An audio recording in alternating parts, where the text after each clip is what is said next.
Guidelines for Enrollment in Public Schools for School Year 2024 to 2025. Enrollment in Public Schools.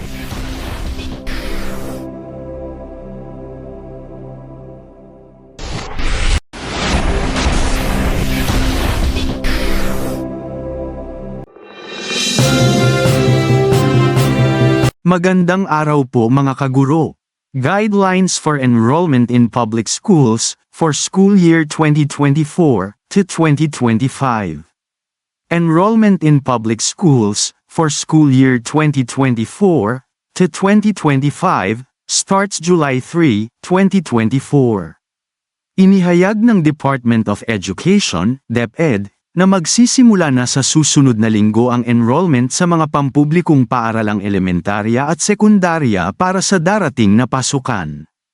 Nilagdaan ni Education Undersecretary Nolasco Mempin, inilabas ng DepEd ang Memorandum No. 32, Series of 2024, o ang Enrollment Guidelines para sa School Year 2024 to 2025.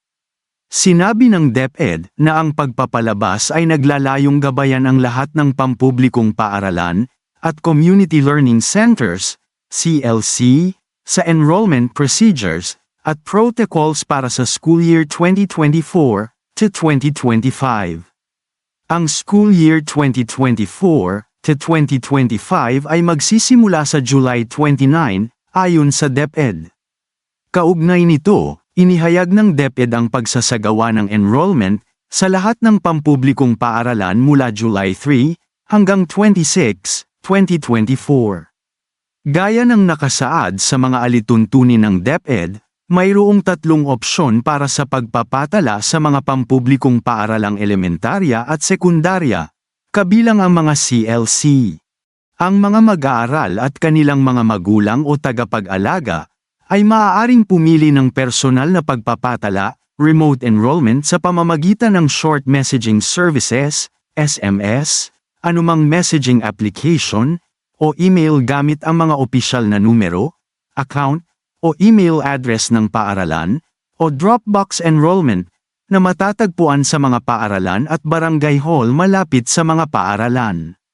Binanggit ng DepEd na ang mga pribadong paaralan, state local universities and colleges, at Philippine Schools Overseas, PSO, na nag-aalok ng basic education, ay maaaring magpatupad ng kanilang enrollment procedures na naaayon sa kanilang charters, school manuals, at mga naangkop na patakaran ng DepEd. Dapat silang mag-ulat sa o bago ang July 22, 2024, sabi ng DepEd. Sa kaso ng mga PSO, sinabi ng DepEd na ang kanilang opisyal na pagpapatala ay dapat isumite sa Private Education Office.